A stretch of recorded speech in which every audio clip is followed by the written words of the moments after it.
I will read the bios and introduce our first panelist, which is Staci Stallings. And just to give you a little bit background, because they have some wonderful long bios. She's a Longmont Police Department in Colorado. Staci joined the Longmont Police Department in 2007 after attending Metro State College in Denver and putting herself through the police academy at the Community College of Aurora. Staci served as patrol officer for 6 years and was assigned to the Special Operations Unit. And she was assigned as a school resource officer at Silver Creek High School, where she served for 8 years. During her career as an officer, Staci was a liaison with the Longmont Community Justice Partnership for over 10 years and developed a passion for the principles and practice of restorative justice. Staci worked with the Silver Creek High School to develop a student RJ team and implement RJ at the school, as well as provided training for the campus supervisors of St. Vrain Valley School District on restorative conversations. Staci also served as the crisis negotiator on the SWAT team for 5.5 years and was also an Explorer advisor for 2 years and background investigator for 2 years. Staci Stallings, welcome to the panel. Thank you. Thank you very much. Yes. Nice to be here. Thank you. Thank you. So we're going to move on. I'm just going to introduce everyone and read their bios, and then we're going to jump right in. And I'm going to shorten it just a little bit. So our next panelist, Kathleen McGoey, she's been expanding the field of restorative justice practices through her leadership of Longmont Community Justice Partnership for the last 8 years. Kathleen has delivered training to law enforcement agencies, educators, district attorneys, volunteers, and community groups through Colorado and beyond.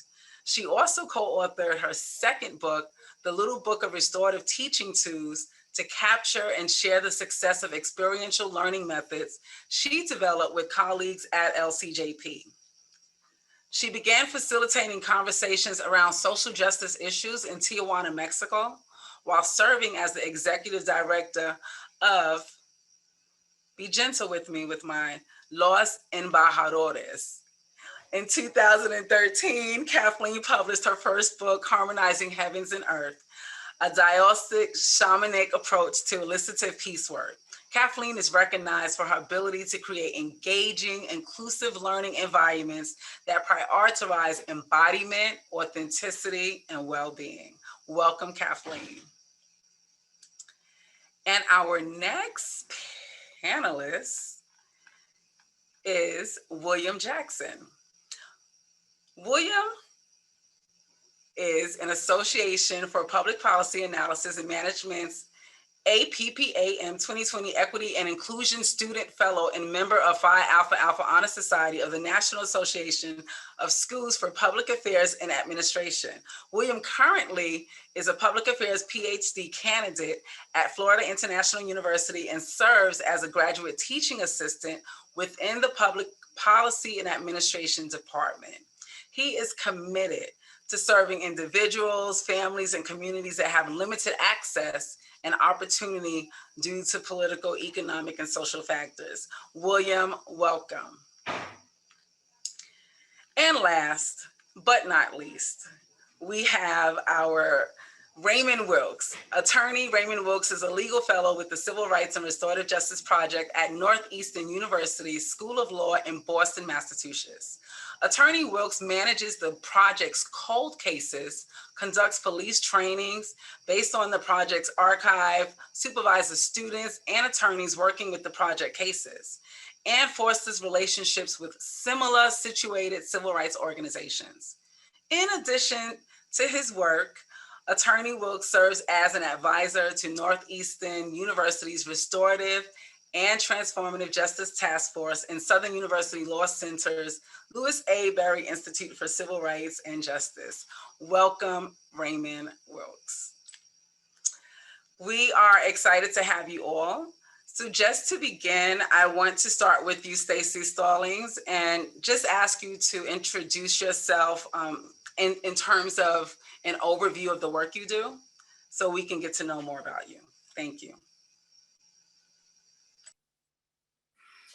Hello, everyone.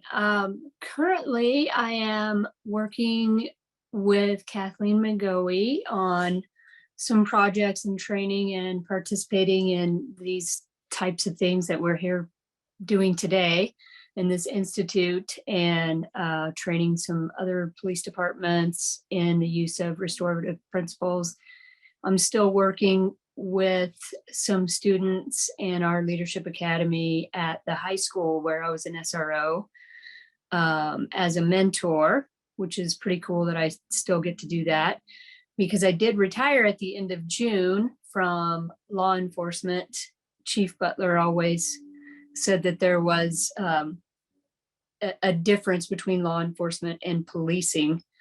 And I believe that to be true as well. So I don't really consider myself as retired from policing, because I still feel like I'm involved in this field. And that's what I've been working on lately and hope to continue doing so. Thank you. Thank you so much, Staci, for that. Kathleen, the same question. Just provide us an overview of the work that you've been doing. Yeah, thanks so much, Tomay, and thanks everyone for being here. I had the honor to work at Longmont Community Justice Partnership for 8 years, as was mentioned, and the last 6 years I was the executive director until April 2021, when I left that position to launch a company to provide training and consulting in restorative justice and conflict transformation. So currently, as Staci mentioned, she and I are working together to offer consultation and training to other communities that are seeking to build restorative justice models that are similar to the highly successful model here in Longmont. And then I also have broadened my work with restorative practices and principles and offer training in the workplace. So for people who are interested in strengthening organizational culture and having tools in place to address conflict and misunderstanding, the same restorative principles and practices can be applied in really any setting. So I'm also doing that work with groups around Colorado and throughout the country. Thank you so much, Kathleen, for the amazing work you all are doing. So William, and then on to Raymond.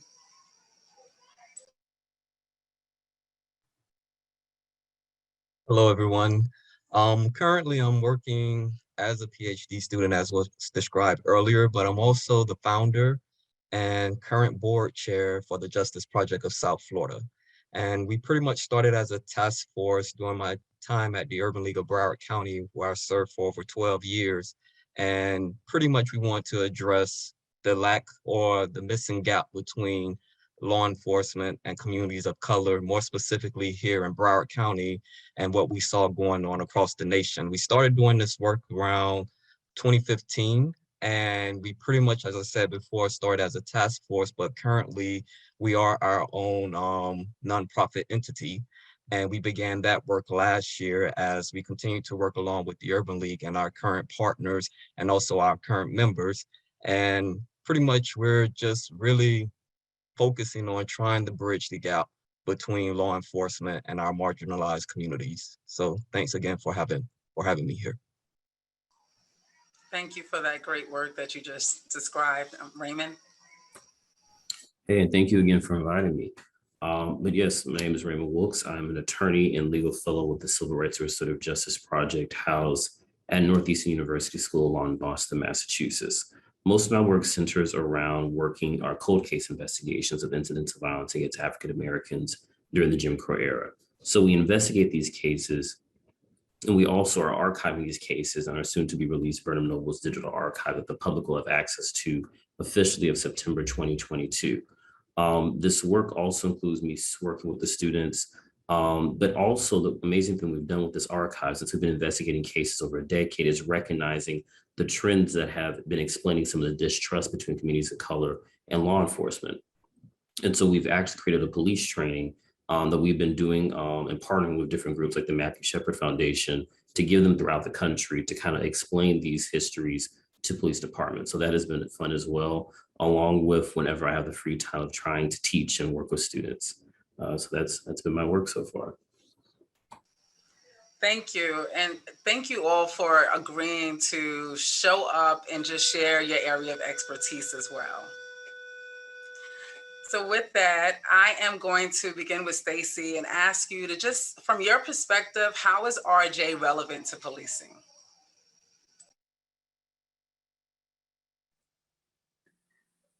It's kind of multifaceted, actually. I think one of the biggest ways to me that it relates to policing, it just makes me think of how, you know, when I was an SRO at Silver Creek, and we'd get into classrooms and give the kids opportunities for Q&A. And one of the things they always asked was, why did you decide to become a police officer? And of course, that comes up a lot in interviews, even in a selection process when a police officer has applied and is being interviewed. And one of the most common answers that we always hear is to help people, which is pretty simple. And of course, there's more to that. And when I first it's kind of eye-opening when you become a police officer, because you begin to wonder if you're actually doing that. And when I was first introduced to restorative justice and began participating in conferences, making referrals to restorative justice, and then getting to be a part of the conference, I actually felt like I was being able to help people. And I believe that one of the biggest reasons that connected to me, or that I was feeling that, is because I was actually present, not just hearing the voice of the victim while doing the investigation, but I was present with the victim and the responsible party as the victim was able to have a voice, and watch the repair process in real time as we worked together in this group of community members and referred parties and harmed parties to come up with ways that referred party could repair the harm. It was also kind of, I would say, reparative for me as an officer to be able to see that referred party take accountability for their actions, which is another thing that doesn't often happen in police work. Many times, and I'm sure some, people in law enforcement will be able to relate to this, many times we're not really positioned to hear people take accountability. The way that this criminal justice system works and our Constitution works is, you have the right to remain silent. So it doesn't really set the stage, so to speak, for people to take accountability and responsibility for their actions, especially to us. So we rarely get that experience. And it over time really kind of degrades our perception of humanity. And they even taught us about that in the academy, like, this job will change you in not necessarily in a positive way, and it's in your perception of the world. So that was one thing that really has that relates to police work for me, is just being able to be with the community, and restorative justice allowed me to work with the community, not just for the community or to the community. Many times I felt like I was doing something to the community and individuals in incidents. And so being able to be with them in these stages of this process after something had occurred was very powerful to me. And I think it created more resilience for me as an officer and more motivation. Thank you for that, Staci. What landed before we go to our next question is just listening to you say that you didn't want to just do something for the community, you wanted to be with the community. And I think it's really important that we see each other as community members, officers and community members, that we see each other as that and not the other. So thank you for raising that up. Kathleen, I want to ask you to just share some of the benefits and challenges of using the models that you do in your work. Yeah, thanks so much. And thanks, Staci. Just to connect the dots for all of you, in case you're not clear, the organization that I led in Longmont worked in partnership with the Longmont Police Department that Staci worked with and that Mike Butler is the former chief of. So the challenges and benefits, I would say primary benefits, I would name from the policing perspective that restorative justice provides an additional tool for police to serve the community, which is something that Staci is referencing. And it meets two priorities for police, which are responding to a victim's and the community's needs for safety, and also increasing accountability for the offender or the responsible person who's caused harm. From there, as that tool becomes more widely used, it does influence the culture of the entire department, as Mike Butler referenced. Another really central benefit is that it's a humanizing experience, which I think is also what Staci's touching on. So it moves that police contact from being purely transactional to an opportunity for a human connection, which actually goes both ways. That becomes true not just for the person who's caused harm and the harm party and their perception of police, it also alters the police's experience of the communities that they serve and allows them to understand more about the challenges, the traumas, the inequities that are alive and influencing the communities that are making those calls for service. And I think one step further, something that we haven't talked about is that in the Longmont model, the referring officer is invited to participate in the restorative justice process with the harmed and responsible parties as a participating member of the community. And in that process, they are not there as an authority figure. They're not there to determine the outcome of the restorative justice experience. They're speaking about harms to the community, and they're also brainstorming repair ideas that the responsible person will commit to.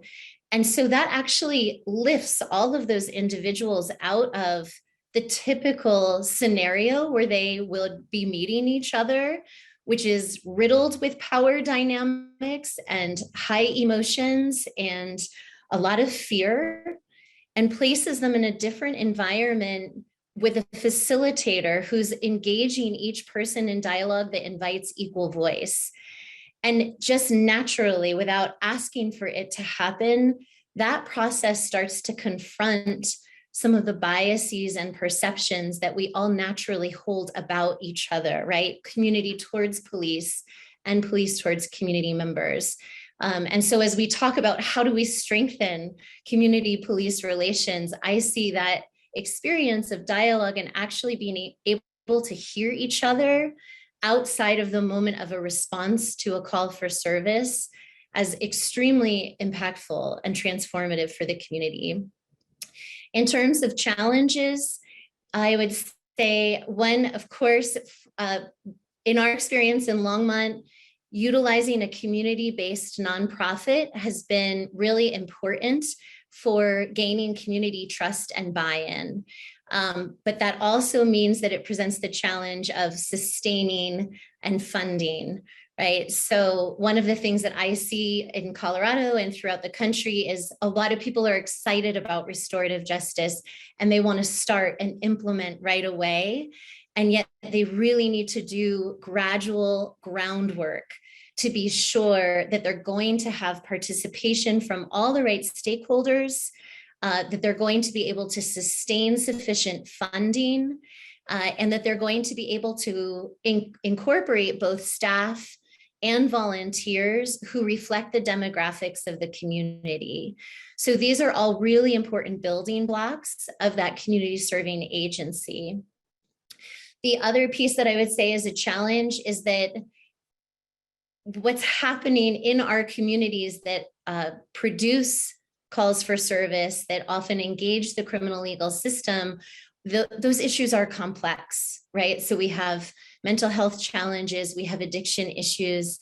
There are so many things going on in people's lives, and restorative justice is not always equipped to respond to all of those needs alone. So restorative justice really needs to be seen as one element in a network of services that ideally are collaborating along with police and other referring agencies so that they can work together to provide multiple services so that individuals can get resources that they need, not just for the restorative justice element, but the other challenges that might be present in their lives. Thank you, Kathleen. And I want to just mention that we do have questions. We're going to wait till we hear from William and Raymond, and then we will visit the questions. I just want our participants to know that we see you and we are going to respond to you.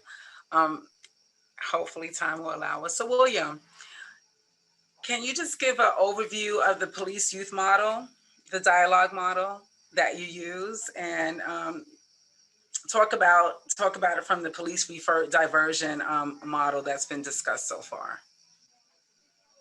Okay, so in regards to the model that we utilize here in Broward, we pretty much started our model with having large annual events. So every year we usually have 2 annual events, one with the City of Fort Lauderdale Police Department, and the second one with Miramar Police Department during the fall. And what we do within that model, because we have a 3-pronged approach when it concerns our programming, we pretty much have an activity at the beginning of the morning that addresses the issue at hand that we want to speak on within our respective circles. And then we divide the group of our youth and law enforcement into about 4 or 5 groups, depending on the number of youth and law enforcement we have in attendance. And then we facilitate our circles in that area. Also, we have police youth dialogues that take place with our providers. I think what Kathleen and Staci spoke about when it concerns doing the groundwork first, and also establishing relationships that are much needed amongst our providers. A lot of us have been connected for probably over 10 years through some other forms of programming that takes place within Broward County. So one of the things we saw that was missing was law enforcement. We were working with our state attorneys. We were working with other entities and providers on our diversion programs, but we were like, okay, it's law enforcement that's making the arrests.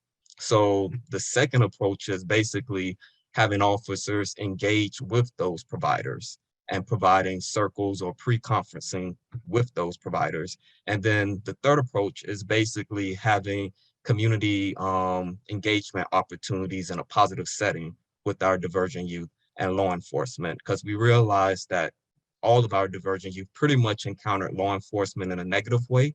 So how can we change that perception or their views towards law enforcement in a positive way is by providing positive engagements. So that's pretty much the model that we use for the Justice Project of South Florida. As I said before, I'll just summarize it. One is our annual wide events that we usually have with law enforcement agencies throughout Broward County. But during the spring, that is usually work more in collaboration with Fort Lauderdale Police Department, but other police departments are invited along with the Sheriff's Office, and the same thing with Miramar Police Department. The second approach being having our law enforcement officers, depending on their jurisdiction, working with providers within the community. And third, being those opportunities of positive engagement between our diversion youth and law enforcement. Thank you, William. I just want to highlight that Staci, Kathleen, and William, you sort of discuss things that are really connected. And Raymond, you're doing something that's different. So if you can just share with us more about the Civil Rights and Restorative Justice Project, that would be really great. Of course, of course. And so I think really it kind of goes down to the crux of the energy of this specific question in this panel is, how do we see the role of restorative justice and police and why it's necessary? And for us, we find that restorative justice is oftentimes the only form, and even more so, the best form of justice for historical harms. Most practitioners deal with current day, present day harms. However, with our cases, because we're investigating incidents of violence that took place in, per se, the 1930s, 1940s, these are all historical harms. And so just to review, we investigate these incidents of violence that took place against African Americans from the Jim Crow South, ranging from Texas to Virginia, from Florida to Kentucky, from the period of 1930 to 1970. We investigate these incidents and try to determine fully what happened. We then locate descendants and community members and try to see what forms of justice are available for them today.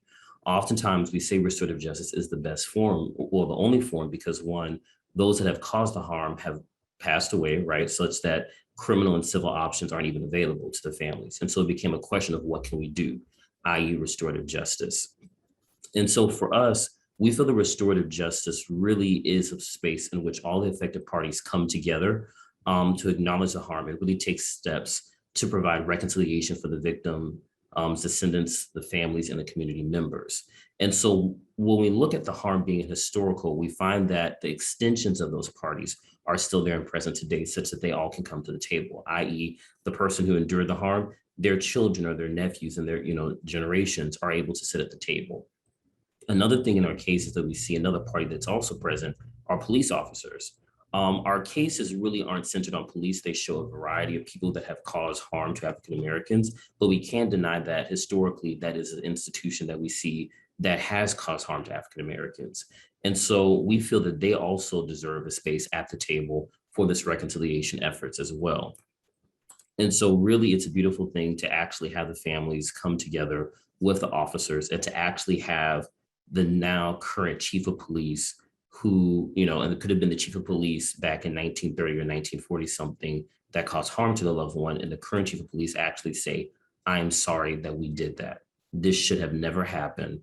And your loved one their life was taken too soon. So that's some of the beautiful things and how we see restorative justice can take place.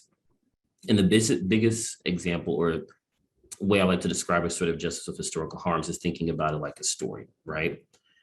The truth of the matter is this act of violence, the last 10 minutes of this person's life is a defining moment of their life, sadly, right? It is the central piece of their life and it's how they're known. It's the final chapter of their life. But the same thing also for the family members, right? Because we find that many family members have to carry down these stories and this trauma from generation to generation. So too does the communities, right? And the fact that they remember these things, and that all builds that distrust and disconnect between law enforcement and police, or law enforcement and communities of color. And so what restorative justice does is it does not erase that chapter of violence. It does not tear it out of the book and people move on and never think about it again. What it does is it adds another chapter, right? Such that the last 10 minutes of that person's life isn't the sole chapter in their life story, such that the family can now move on and say that the very parties that caused us harm are also the parties that came back and work with us to provide some form of reconciliation. And so that's why I see the work of restorative justice and historical harms. And this is what we do at NCORJ. Thank you so much, Raymond. That is so powerful. Everything that you all are doing, from Staci, Kathleen, William, thank you. It's so powerful. And I do want to just stay within our time and get to a few questions. And so I think the one from Jessica Brown was more appropriate for Mike Butler. So Mike Butler, if you're still there, and you can send us that response for her. But I will go to just a comment that was made by Danielle. She says, I believe Staci pointed out the reason so many police officers leave, retire from the profession angry and burnt out. They never feel they are helping people and making a meaningful impact. Thank you, Staci, for pointing out how RJ can help officers. That narrative should be part of the dialogue in helping police understand the benefits of RJ, even for themselves. Bravo, sister, for staying true to what your heart knew policing would be. So that wasn't a question, but it was appropriate for you, Staci. And then we have a question for Longmont reps. Jonathan is asking, given the demographics of Longmont, I wonder what the reality of equitable implementation looks like in Longmont. If there's about a 30 to 35% Hispanic population, do you see the same representation within your RJ referral data? And if not, what are your thoughts on why and how to improve equitable services? I can speak to that. Yes, so equitable referrals to restorative justice is extremely important and at the center of the conversation of is it okay for restorative justice referrals to happen by police? That's a huge question in the restorative justice movement, especially because restorative justice also exists currently in schools and district attorneys' offices and courts and probation. So referrals by police is not a very common model of setting up the RJ process. In Longmont, we do see an equitable referral aligned with our demographics. So approximately 30% of our community identifies as Latinx, Hispanic, and approximately 30% of the cases referred to restorative justice involve families and primarily youth who are Latinx. There's some important pieces around that. Again, the piece I mentioned around hiring staff and recruiting volunteers who reflect the demographics of the community, especially in places where there is a history of mistrust towards police. There needs to be people sitting in that circle who look like the people who are being referred. Similarly, the cultural and linguistic challenges need to be addressed. So we saw in Longmont, not only people who identify as Latinx, but many other cultural and ethnic backgrounds, sometimes having different questions or concerns because of their background about why they should even consider taking this risk of doing restorative justice. Is this safe? Is it going to be held against me? So making sure that there are interpreters, certified interpreters who speak the language of the participating parties, who can also help with that cultural sensitivity piece. And then I would say the other piece that I would consider is just tracking as you begin considering implementation, making sure that there is a system in place for looking at, of the kinds of cases that could go to restorative justice. We're looking at, in Longmont, we could say 30% of those cases coming to RJ did come from that community. And what about all of the other cases? How are those cases proportionate or disproportionate in terms of the racial and cultural demographics? That's a really key piece for community members to know about, to be educated about in order to trust that this truly is an equitable process. So I would say from the very beginning, having systems for data analysis and evaluation established so that the entire structure of your RJ program is transparent. Thank you so much for that response, Kathleen. And we actually have another question, but this one is for Mr. Raymond Wilkes. What do the family of those harmed need to feel that there is closure? Was sorry enough? Or were there additional actions called for by those who were harmed in order to feel like there can be closure or healing to happen? And can you give examples? Thank you, Melissa. So I will say this. Sorry oftentimes is not enough, but we like to say that's the first step. I think, as Mike stated also, we have to remind ourselves restorative justice is not merely a program, it's a way of life and being.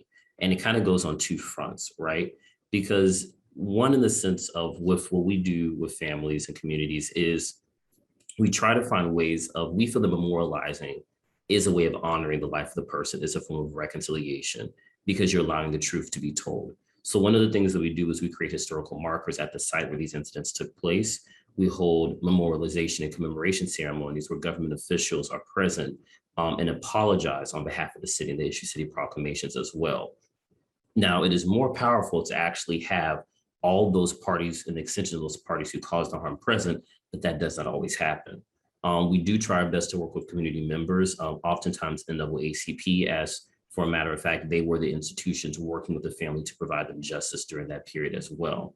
But another thing to look at also is the fact that many families don't even per se want, oftentimes, to persecute those who cause the harm. Many times they do just want the acknowledgement. They want to know that their voice is heard and that their loved one mattered. So a lot of times this does take place. Though the other thing that we do work with is trying to, and something that we started now is recognizing we have this huge group of descendants of lynching victims that have caused, and that have resulted from the mass harms over our American history. And so we've really begun the process and have allowed them to grow to where now they have formed a legacy coalition, a group of descendants of lynching victims who are now looking and trying to find forms of justice for themselves. And that's something that we also support. And so to answer the question, sorry oftentimes is not enough, but it's the first step in the process. And so really it's a matter of us beginning those conversations with the community members and family members. And it's amazing to see where it grows. For instance, in Alabama, we've now been working with the Birmingham community and Jefferson County officials to dig deeper into reforms after learning about these cases and after meeting the descendants of these harms, to see that there are people still alive today that are still feeling this trauma. Thank you so much, Raymond. And we are going to, there was one more question. Give me 1 second. What is the role of doing anti-racism work with restorative justice? Does anyone want to respond to that? I can respond to that question. I will actually say is the main thing that I see from working with the Justice Project of South Florida is building and establishing and maintaining relationships. That's the core of it. And it's definitely a science and an art, in my opinion, because we started the initiatives of the Justice Project in 2015, and pretty much there were relationships that had already formed before we got to that place. But because of the in-depth relationships prior and our continuous relationships until now is what has created a culture amongst us that is anti-racism, because one of the things we value, and that's within our mission, is cultural competency. And the only way you could be competent of one's culture is if you engage with them, if you build a rapport with them, if you spend time with them. And that has to be a willingness. I would like to share an experience that just happened a week ago. The city of Fort Lauderdale, we just received our new chief of police, and pretty much there was some frustration because there was a community engagement team that has been pretty much dismantled. And it was before he came along, the community engagement team was dismantled probably during the beginning of the summer. But one of the questions that a community member asked him is, what's going to happen with the community engagement team? And he said, my philosophy is there's no need for community engagement team because all of my officers have to engage with the community, no matter what department or no matter what their function is. All of them should be engaging with the community, not just the same 4 or 5 officers or 4 or 5 Black officers attending the same event. He was like, I need all of my officers to be out there, because he said there's something broken here, and whatever has been broken, I'm here to try to fix it. And I think that's what RJ is about, but that's also a way to speak the language of anti-racism, because in the ideology of a lot of the community members here in Fort Lauderdale, they look at it as us against law enforcement or law enforcement against us. And it's based on race, because most of Fort Lauderdale, the majority of Fort Lauderdale minorities are African American. And, there has been this distrust because of, and I would not say, because we like to say we want to repair or rebuild in RJ, but there really hasn't been a relationship there. And that was really shared during the sentiments with the chief, because as the chief was speaking, community members were at awe. And they were at awe because they were like, we've never heard a chief speak like that before. That actually did not blame the community, but actually said there's something broken within the police department that the police department needs to take ownership in doing to try to fix it. So I felt at that point, there was some bridging going on. And that's how you start the relationship building and you start the conversations that continue what is needed to be anti-racist within this movement. Thank you so much, William. I just want to check before I move on to the next question. Does anyone else from the panel want to respond to that question? Yes, Kathleen. Thanks. Yeah, I would say in short that doing anti-racism work has to be central in restorative justice work. So coming from my role in overseeing a community-based nonprofit, anti-racism education was critical especially for our staff and volunteers in understanding what are our biases, what are our assumptions, what are our stereotypes that we are, without even realizing it, going to carry into the restorative justice space. And how do we confront those? And not only how do we confront them, but when we're holding that discomfort, how do we speak to that to make sure that there is a place in restorative justice that is not perpetuating the same inequities that we've seen throughout the history of the justice system in the United States. So there's a huge responsibility for restorative justice practitioners to prioritize that work. A great text for that to start your exploration is called Colorizing Restorative Justice, a book that was just published all by practitioners who are people of color, scholars and practitioners in 2020. And then I would say, for organizations that are working in partnership with law enforcement, understanding within that institution, that police department, that agency, what work are they doing there to address implicit bias, and how might that be coming up? What might they be carrying into making those referrals or participating in the restorative justice process?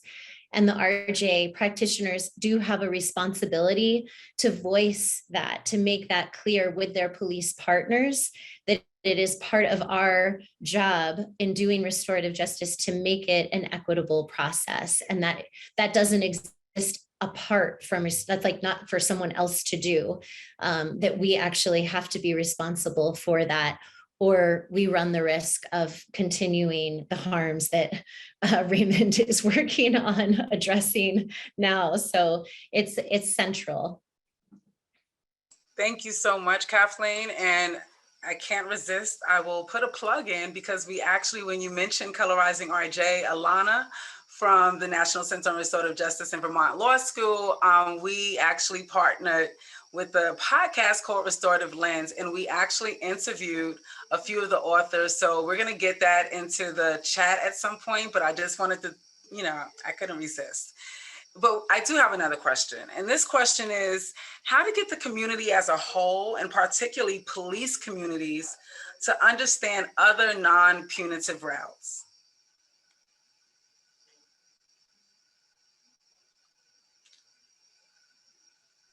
Thank you, Staci. Well, I'll give it a shot. This is again, goes above my pay grade, to be honest. These are, when I became an officer in Longmont, these programs were already present, and restorative justice was already in practice and an option. And so I guess what I can speak to from a line level person, which we all start as officers in law enforcement. I kind of watched the ebb and flow of the acceptance of different alternatives to the criminal justice system, even within Longmont. And so it would kind of fluctuate on how often it was being used, even sometimes how, certain things kind of change within the organization. Sometimes it's leadership, sometimes it's resources. And when an institution does something the same way and with the limited tools for years and years and years, it is challenging, I think. And I saw that myself, to, be able to introduce new ideas that would be utilized regularly from the moment of inception. And so it took time, and it took persistent effort on the part of our training division to keep those tools. We talk about all of our skills in law enforcement being perishable if we don't use them. And I think even the thought or consideration of these alternative programs, even if they are there and available, is perishable. And so it would take continuous training. LCJP would often come in to our briefings, and we would discuss everything from when it's appropriate to make case referrals, to what that looks like for officers who hadn't really participated that much or hadn't made very many referrals. And then we also had what was called the liaison team. So that was one of my collateral duties as a police officer in Longmont. I was a liaison with LCJP. So the LCJP staff would often gather us liaisons so that we could try to figure out how we keep this movement going and keep this option kind of fresh on the minds of officers. I did see someone else's question in the Q&A that said they get fixated. Officers get fixated on the traditional crime control model, which is we respond to a call for service, we determine whether or not a crime has been committed, and if we have probable cause, and then the next step is to take law enforcement action, which is you issue a summons or make an arrest. And so we do, with having all of these options, and in Longmont, we had other options. We had a lead program, so it was law enforcement assisted diversion. And we had a mental health team called CORE, which was a co-responder team. So it does require more training, and it becomes a matter of priorities, I think, within the culture of your police department, each agency. So what are the priorities? Because, as a police officer, we had so many things that we had to stay up on in our skill sets. And you don't have time for all of it. You don't have time. Because we actually do have to work and be available for calls for service as well. So we can't spend 20 of our 40 hours each week on training. Obviously, that's just not practicable. And so I think it becomes a matter of the communities continuing to ask for these things and pushing these things asking these things of their city management and city councils to make these priorities. Because that means if we implement these things and keep up on training, something else probably is going to fall off. And so what can that be, or how can we rotate that in? I'm not sure if that answered the question at all, but from my non-administrative command staff role. That's probably the best I can offer. Staci, we thank you so much for that. We're just at time, so Kathleen, William, Raymond, if you want to respond to that or say something as we close.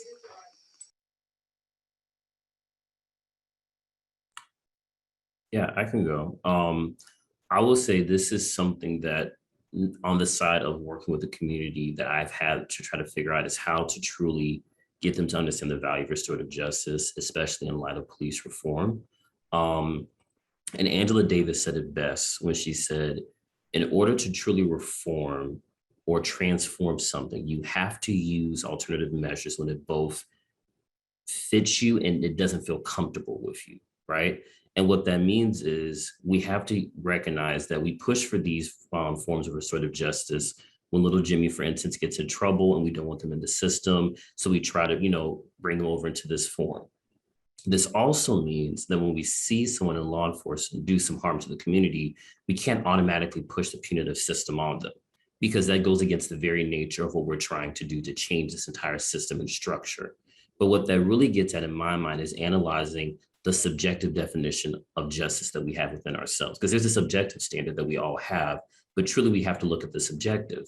And what that means is something that I tell the students is providing all alternative options and listening to what they're saying when they say they want justice, right? Because when they say justice, are they saying that they want accountability? Are they saying that they want reconciliation? Are they saying that they want healing? Or are they saying that they want punishment, right? And then you need to provide the option as to, if you go down this route, this is really what you're getting, right? For instance, if we want to prosecute somebody, recognizing the role of, it's not you having the voice, it's the state against the person.